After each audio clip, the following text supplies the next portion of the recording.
Hello and welcome. These are horse racing selections for Saturday, the 29th of March. I am flatcapcallum and I'm hoping you were all very, very well. If you stayed up and you're watching this just after upload, well done to you. I apologise, it's a lot later than I hoped. Started doing the research a little bit later than ideal, and then when I did start doing it, I ended up going down various different routes that sort of took me a bit of time, and then I've settled on a baker's dozen for Saturday. So it looks a bit old school, I think, the staking plan wise. There is 4 bets. It's 31.25 stake, so it's a fair attempt, I would say, this Saturday to see if we can hook something. There is a Doncaster full 4 horse Doncaster Yankee. There is a full 4 horse Kempton Yankee, and then there is a mixed bag Yankee with 2 particularly large prices, which are the lean for the day, and both of them are on the national hunt. So it's not what I expected when I started going looking at it. I've gone through and I've come. The cupboard was bare at the Curragh, so I spent a lot of time at the Curragh. Well, not physically. I wasn't actually in Ireland doing it, I got no selections in Ireland at all for Saturday. Came up completely blank. Nothing even quite close, to be honest. And then so we've gone 13. We've got 3 Yankees, a combo double. 31.25, and the 2 stronger horses in terms of stake are both what was it, Uttoxeter and Stratford. I mean, Uttoxeter, it's not a big meeting. Anyway, we'll get to that. So that sort of was a bit of a sidetrack, as when I find these big prices in these funky little races, and well, no, they're not little, some of them have got a reasonable amount of horses running, but I have to go double, triple check. Am I looking at what I think I'm looking at? So, yes, we have got an interest. Before I get through that, we'll go through the quick review of Friday, and then when I do the horses, I'm going to go minimal kind of reasoning, to be honest, just to get the video done quicker, because it's late at the time of uploading. I need to go to bed. I'll be up early because there's lots of little people in the house who get up early, and one of them's getting up particularly early at the moment. So, I'm not always on duty, but at some point I will be. So that is where I'm at. I think that was it. Right. So review of Friday. Pretty pants, wasn't it? Didn't look interested. Too far back, I think. Really, I think it didn't really give us that much to cheer. Hefty rule 4 on there. I know people are like, well, how come they can put so much rule 4? There is clear guidelines about what rule 4s you can put on, and there was 3 horses that got pulled out that Weatherby race, and it was the odds-on favour that got pulled out within an hour of the race, which really tipped it over. So all of those combined meant an 80p rule 4. So that horse did come a distant third. I think SP was 9, so actually 9s was better than 33s with 80p rule 4. And that was the only return, £1.16. They tried to go from the front and it did not work. So all in all, disappointing. 116 back. I think we're about 50%. We're not 50%, but about 50 pence profit, something like that for the week. So it's not the end of the world, is it? It could be worse. We were 50p profit. And then we've gone into Saturday, and I like this Saturday. If you follow the channel, you know I like Saturday, as in this Lincoln Saturday. I do like the Lincoln. It's just sort of nice start of the flat season. It's changes of your mind, really. So suddenly you've gone from, is my horse gonna fall to, have I got the right horse but I've got the wrong side of the track, and that absolutely can happen at Doncaster. So it's hard to read sometimes where the draw bias might be, and obviously Saturday we've got Doncaster, then Sunday, so Saturday might inform some of Sunday's selections. To be honest, what I've done is I've made my selections and I've just gone, do you know what, if the draw's the draw, you go back different years in the link and you do get a little bit conflicting stuff Sometimes you see them just scooch down one rail or in either end. It all depends on where the slightly better ground is, and because the ground forecast is, I think it's officially good to soft in places. I kind of think it's going to end up at least good to soft, but they haven't given a recent going update report. And the other week when we played Uttoxeter Midlands Grand National, that really knocked me off, to be honest. Because I saw it actually. I think it was I was on Luck on Sunday or something like that. As soon as that race went on and the horse I picked, was not a chance that the ground was described. And this seems, I do think it happens more and more at the moment. And it's harder, arguably, on the jumps because you've got a really big track where they run all the way round, and the ground is never going to be completely the same all the way around. So when you get to like proper good ground, and it is good ground all the way around, it's far easier to make a call on what the ground's doing. The challenge you've got in the flat is they literally, something like Lincoln, they're pretty much going up a straight, and some of the ground will be better in different places, and some of the jockeys might have figured that out from the earlier races. The first race is a 5 furlong sprint, so that will give a few indicators to where some of the better ground might be. Miles different trip for the Lincoln and the Spring Mile. So yeah, you've got this unknown that you have to kind of accept, and sometimes you can be on the best one and not go right. Who knows if I'm on the best ones, but we'll find out. And so yeah, 13 horses. And I did, because it's 13, it does take a while then to go, okay, what is my staking plan going to be for the channel? So this is what I've done. I've done a combo double, not where you might think. So starting on the Spring Mile, which is this consolidation race for the Lincoln, look back smiling, won the race last year. No reason why it shouldn't run a decent enough race again this time. 11-1. I think it should be single figures. And then Rhythm Master was the sort of bigger price play in that one that I kind of thought was worth putting in. And then I've actually doubled it up with the 205 at Kempton. So not the Lincoln. I've only got one horse in the Lincoln. And it's just in one bet. So the actual double up race here, and I know Cool Part is 15-2. So by my standards, that's very, very skinny. For a lot of people, they'd be really happy to have a 15-2 winner. And if we get a winner in the first, well, we're off to a great start for the day, aren't we? But we could have 4 losers there. But Cool Party 15-2. I still think there's value in the price. And yeah, it was the next best race for me to find something to go as a combo double. As I said, I didn't like the Curragh. I wasn't happy with more than the one horse I've got in the Lincoln. I'm happy with the one I've got there, and then the Curragh there was nothing doing. So I find myself on this. It's a good quality race, albeit there's only 9 runners. So Tritonic is the other one in there. 4 times 25p each way doubles. £2 is your bet. Bookie advice quite important. Sky is good for a lot of them in the Spring Mile and the Lincoln. There's 7 places, which is fantastic if you're getting that. If you are betting with Sky, you definitely want to take SP because I'll scrimp you on the price if you take the price.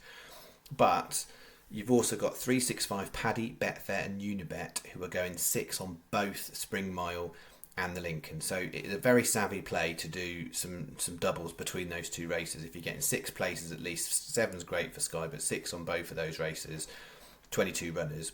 It's a really good opportunity to try and spin up a double on those. But yeah, I'm on the 205 at Kempton, which is not where everyone else would be going, but that's where I'm going. So that is the first bet. Now we get into the Yankees, and the first one has got the big prices in. So warning, if you do think I'm a crank, this will all but reinforce it for you. So let's explain what we've got here. So we've got 150 Doncaster, put Rhythm Master in there. In the Spring Mile, and then we're getting onto these 2 jumps, but they are quite far apart. So we've got 155 Stratford, Mexican Stan 100-1, and I do think both these prices should absolutely go much shorter. Mexican Stan 100-1, great price.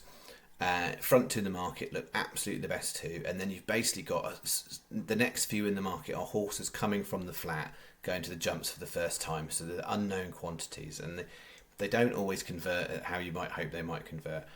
Mexican Stan has got the form in the book and is of the other horses that have run on the jumps. I make that the 3rd best horse. So I doubt it would trouble the front 2. You never know. But 100-1 shot that probably should be, I think, 3rd to 6th. And we're hoping for 3rd, clearly. That's what we're playing. We're hoping for no rule fours as well on that. So Mexican stand 100-1, and then the 5-foot Uttoxeter bumper. It's another bumper, same as the one the day before. It's a Mel Rowley, Charlie Deutsch.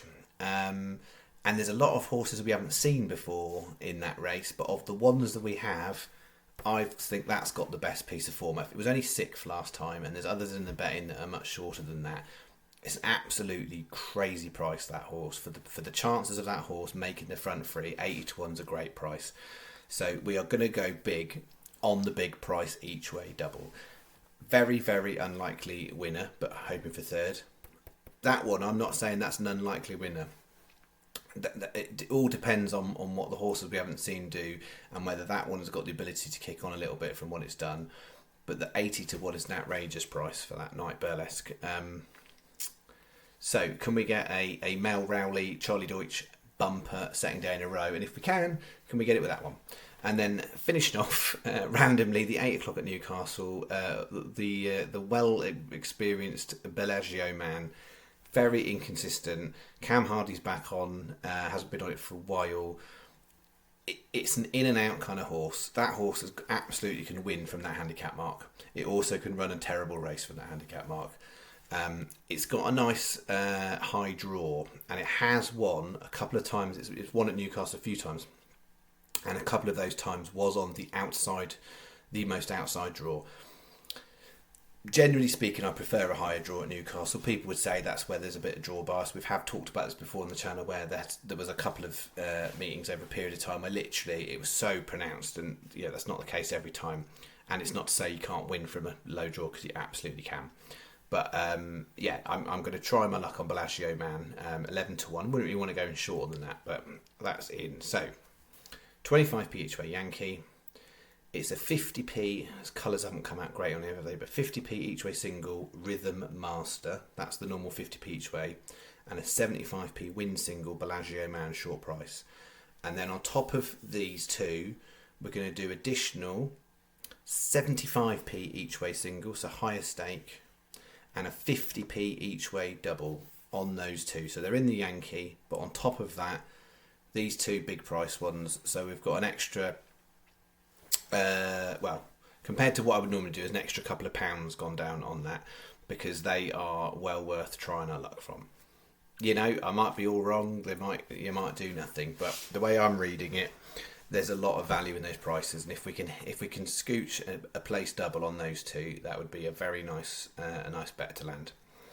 And it's not often on the same day I'll find two like that I'm keen on. So 11.25 is the total bet for bet 2, and then the place terms here, 6 places. That's Sky, 365, Paddy, Betfair, Univet, or 7 on Sky, but those 5 bookies are the same as this 8 o'clock Newcastle, those bookies are all paying 4 here.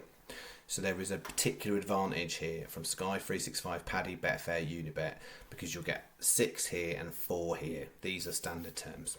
Okay, that's that. All right, and then we'll spin through.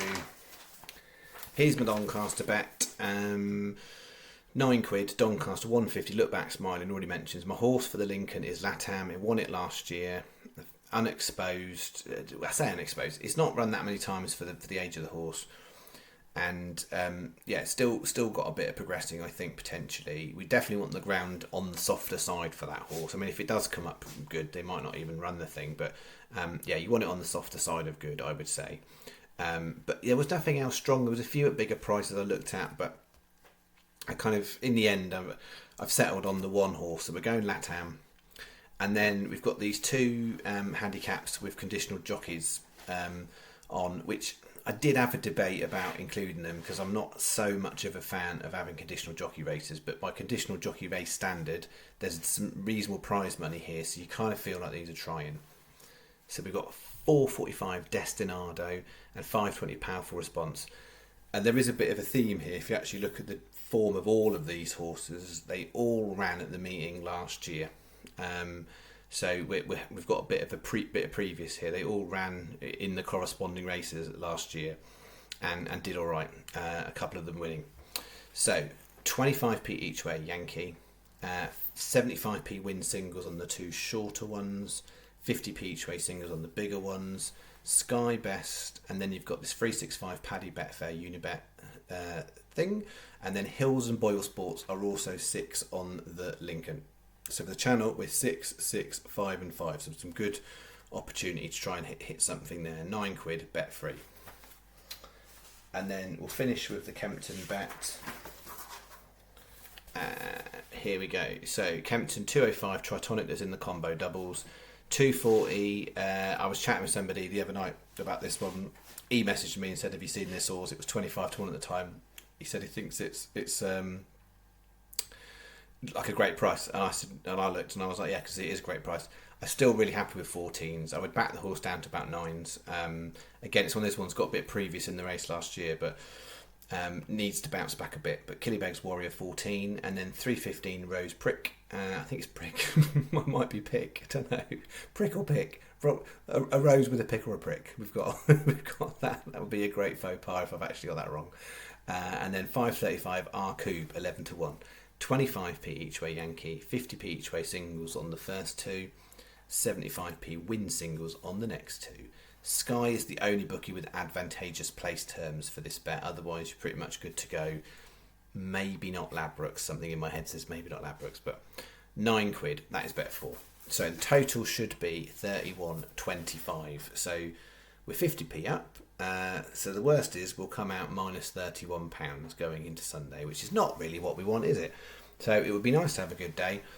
The way I've banked that bet, stacked the bet, is that I keep saying the wrong phrases. I thought, was it last night I was talking about swinging dice? I don't know. My brain does funny things when it's tired when I'm talking. But yeah, the way we've banked, we've lent the bet is on those two big prices, but that is not the be all and end all of the day because we've got other stuff flowing on as well. So yeah, if we can get a good start on the combo doubles, that would be very nice. If we get the first leg framed of the big one, that would be nice. But even if those don't happen, we've still got a little bit more going on to see what we can do. But yeah, it'd be nice to have a really nice day because it feels like that has been a while. We've had a couple of all right ones this year so far. And outside of Cheltenham, we haven't had too many like just terrible ones. But it would be good to get something good, particularly as we're having a particular interest on this at 31.25. All right, I'll leave it there. Feel free to share your thoughts and feelings about Saturday's racing in the comments below. And yeah, we will see how we get on. And then the plan would be I'll be back either Saturday night or Sunday for a Sunday vid, I think, given that the Doncaster meeting looks reasonable for Sunday. That is my current thinking, but I'll let you know. Thank you very much. Bye-bye.